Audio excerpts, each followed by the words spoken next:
Okay mga ka-homemade, magpapasko na kaya nakapagpalit na ba lahat ng fuel filter? So, kayo, samahan nyo ako. Isang quick tips and tutorial na naman. Thank you so much.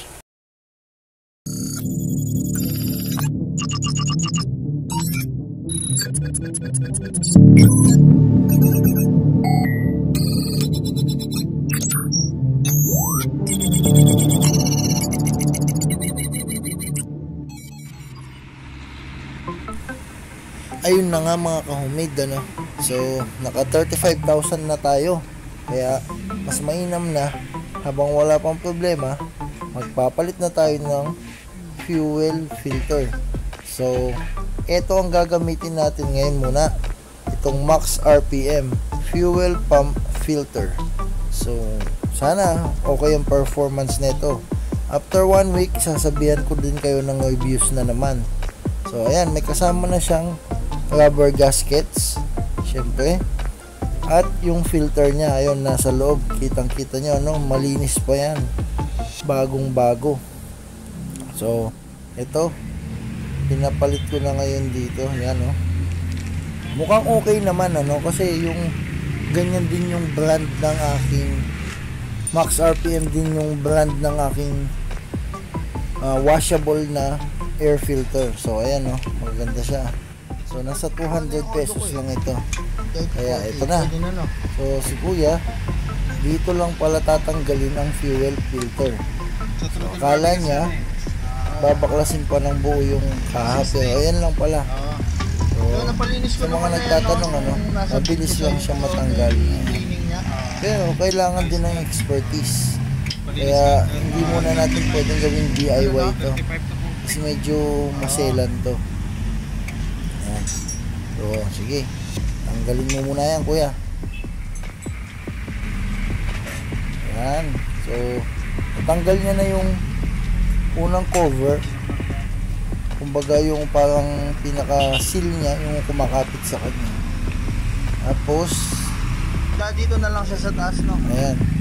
Tinanggal na din niya yung nakakonect dun sa pump mismo. Ito. Okay, yan. Binabalik niya lang itong mga tornilyo dito kasi hindi niya na nga kailangan tanggalin yung buong U-box natin o yung kaha din natin. So, ayan siya. Nandyan siya sa loob. So, tatanggalin mo lang to. Tapos, ayan. Okay. Gandahan. Pa isa-isa niyang tatanggalin yan. Okay. Ayan mga ka-homemade, Yan, medyo kapit pa yan kasi syempre may gasket yan sa loob, tapos matagal din siyang hindi na-open. Talagang first time niyang ma-open, kumbaga virgin pa. Kaya lang medyo makalawang yung gilid niya kaya papalinisin mo din. At pala, pag magpapapalit kayo ng fuel filter, kahit huwag nyo palang i-full tank, ang kamalian ko, naka full tank kasi to. So kaya puno pa siya. Binawasan pa namin yan ng gasolina. Ayan. So, ayun. Dahan-dahan, Ito ngayon. Dito na magkakaalaman. Ayan. Tignan mo yung gamit na gamit na yan. Kapag ka daw ganyan is madumi na yan. Itim na siya. So, ayan. Itim na siya. Itim na ang filter na yan. Kaya okay. Yan, itim na yan. So, ang layo ng kulay niya dun sa brand new. Yan, stock pa to. Stock pa yan na filter. So, yung layo ng diferensya niya dun sa lumang luma. Hindi mo pwedeng i-recycle yan kasi masyadong sensitive, Sensitive. Kapag ni-recycle mo yan, hindi mo alam kung anong mangyayari dun sa gasolina mo. So, ito, pati yung mga rubber gaskets niya, papalitan mo din. Ayan pa, yung O-ring niya. Okay, bago din yan. Ito ang bago. Tignan nyo naman ang difference ng bago sa kasama naman siya, luma. Ayan, okay. So, ayan. Nalagay niya ni Kuya. Ayun, first time ko nakita to, tong fuel pump na to. So first time ko nakita yung fuel pump ni Click, ganito pala siya. So hindi lang basta-basta. Kaya ayan. So guys, yun, no, kung gusto niyo pa ng mga ganitong tutorial o kaya mga kumbaga magagandang contents at videos, so please subscribe na to my channel and hit the notification bell na din, lalo na kung nakatulong ako sa inyo. At please comment down below na din kung ano pa yung mga gusto nyong i-feature natin ng mga videos, ano. So ayan, ilalagay na ni Kuya bagong mga sakit na yan. So nga pala, nandito ako ngayon sa Aximoto sa may Barangay Concepcion, Malvar, Batangas, ano. So pag weekends nandito ako kay Mrs. Kaya dito na din ako nagpagawa. So ilalagay ko na lang sa baba mamaya yung pangalan ng shop. Tsaka kung inyong gustong puntahan, i-waste nyo na lang Aximoto.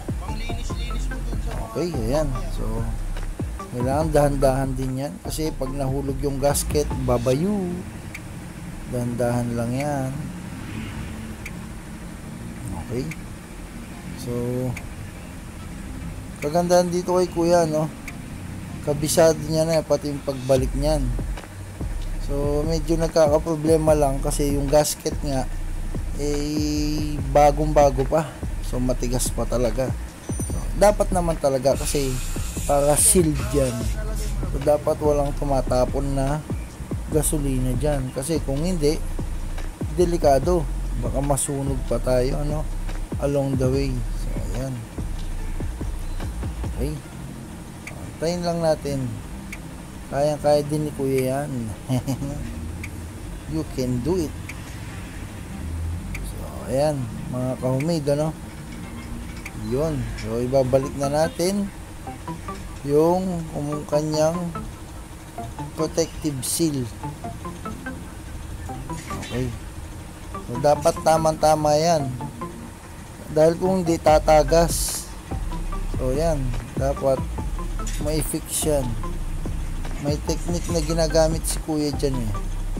So guys, ano, habang inaantay natin to, please subscribe na to my channel and please hit the notification bell. So ayan, dapat so mahigpit talaga dapat yan. Kaya dapat hindi magkaroon ng kahit konting tagas lang yan. So kaya wag mong mamadaliin yung mekaniko na gumagawa, ano, tsaka wag kang makikigulo. So, yun guys, sana nakatulong ako kahit papaano. Thank you very much for watching.